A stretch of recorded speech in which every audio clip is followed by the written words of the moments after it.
بسم اللہ الرحمن الرحیم، شروع اللہ کے نام سے جو بہت زیادہ مہربان اور بہت زیادہ رحمت کرنے والے۔ بسم اللہ با استمدادیہ ہے یا سببیہ ہے؟ اقوال مشہورہ عند علماء ھذا المیدان، عام طور پر اس کو استعانت کا لیتے ہیں۔ بسم اصل میں مشرکین کے ہاں رائج تھا بسم اللہ کے والعزیٰ، مشرک اپنے بتوں کا نام لے کے کام کا آغاز کرتے تو ان کے مقابلے میں بسم اللہ، اگر آغاز کرنا ہے اور شروع کی مدد درکار ہے تو وہ صرف اللہ سے مدد لینی۔ بسم یعنی اللہ کے نام پر شروع، اللہ اللہ نام میں کمال ہے، اللہ اللہ۔ اقرأ باسم ربك الذي خلق، خلق الانسان من علق، سبح اسم ربك الاعلى۔ اللہ بزرگ و برتر کا پاک نام ضرور لے لے اور اس کی پاکی بیان کرے۔ اللہ تعالیٰ کے نام بابرکت کے برکات، فوائد، عنایات، دین دنیا کے بھلائیاں، اس پر مستقل کتاب لکھی ہے علماء کرام نے، الاسماء الحسنی اور الاسماء الحسنی کے عناوین ہیں۔ بزرگان مولانا محمد موسیٰ صاحب لاہور والے نے بھی کتابیں لکھی۔ اللہ اللہ۔ بسم اللہ شروع بنام خدا، الرحمن الرحیم، جو واقعی مہربان ہے اور خوب رحمت کرنے والے۔ لفظ اللہ کے ساتھ رحمان، کیونکہ اللہ کے بعد جو علم ہے اللہ جل جلالہ کے لیے وہ رحمان، ولدہ اللہ عزیز اور رحمان۔ کہتے ہیں اللہ بقا کی دلیل ہے اور وجود کی، رحمان یہ دوام کی دلیل ہے، اور رحیم یہ عنایات کی دلیل ہے۔ تین چیزیں دنیا میں ضروری ہے، ایک وجود یا بقا، دوسرا دوام، اور تیسرا پھر اس کا رکھنا، حسب شان بنانا، کمی کوتاہی معاف کرنا، انعام و اکرام کرنا، وہ سب رحیم کا مظہر ہے۔ علماء نے عجیب بات لکھی ہے کہ خدا کی تین قدرتیں ہر وقت سامنے رہتی ہے۔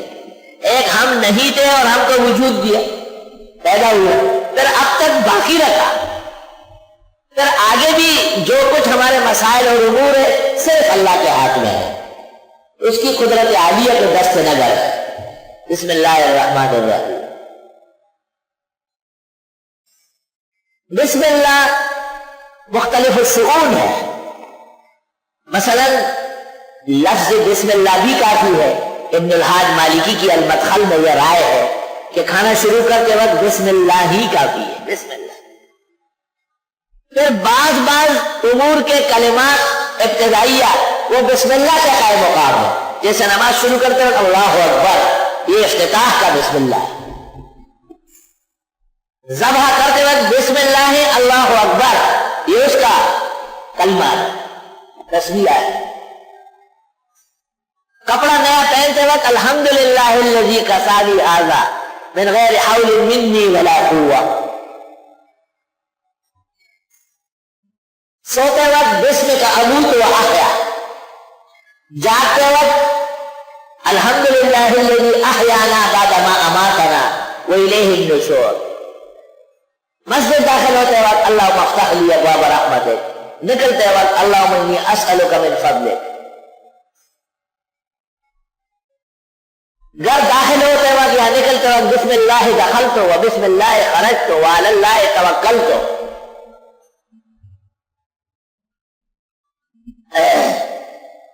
افطار کرتے وقت اللہم لک صمت وعلی رزقک افطرت، یہ دو کلمے، وبک آمنت وعلیک توکلت گڑنت بڑنت، یہ اپنی طرف سے من گڑت ہے، اس کا کوئی ثبوت کتاب میں نہیں۔ علماء نے وضاحت دی ہے کہ جھوٹے کلمات سے پیچھے ہٹو، بس بڑے ادارے کیلنڈر شائع کرتے ہیں بغیر تحقیق کے، صرف دو لفظ اللہم لک صمت وعلی رزقک افطرت وبک آمنت وعلیک توکلت، یہ ثابت نہیں۔ ترک کرنا ضروری. جس طرح اللہم انت السلام و منک السلام، تبارک یا ذا الجلال والاکرام، تبارک کے بعد ربنا و تعالیت بھی ثابت نہیں ہوا.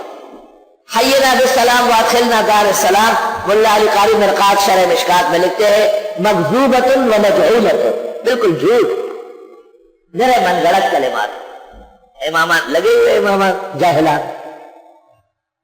پیغمبر کا کلام اتنا ہے اللہم انت السلام و منک السلام، تبارک یا ذا الجلال والاکرام، تبارک کے بعد ربنا و تعالیت بھی ثابت نہیں ہوا. اور یہی فرق ہے اہل حق میں اور اہل باطل میں. اہل باطل کا جو بھی منہ پہ آتا ہے وہ بکتے ہیں، اہل حق تول ترازو سے زندگی گزارتے ہیں، تول ترازو سے. الحمدللہ علی ھذا.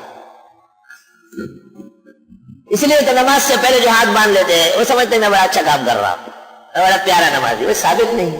نماز سے پہلے نیت باندھنے سے پہلے ہاتھ کھلے چھوڑ دینا سنت طریقہ ہے. آپ سنت چھوڑ کر کے من گڑت کام میں لگ رہا ہے. نماز کے بعد دائیں ہاتھ سر پہ رکھ کے 2 کلمے پڑھنے ہیں، یہ الٹے ہاتھ سے کوئی پڑھتا بھی ہے. الٹے ہاتھ سے پڑھنا اسلام میں نہیں ہے. موجودہ اسلام میں الٹے ہاتھ سے پڑھنے کا کوئی ایک کلمہ بھی نہیں، آج تک ثابت نہیں ہے، کوئی بھی نہیں ثابت. تھوڑی دیر کے لیے ہاں اگر ہاتھ دائیں معذور ہے اللہ تعالیٰ محفوظ فرمائے وہ علیحدہ بات.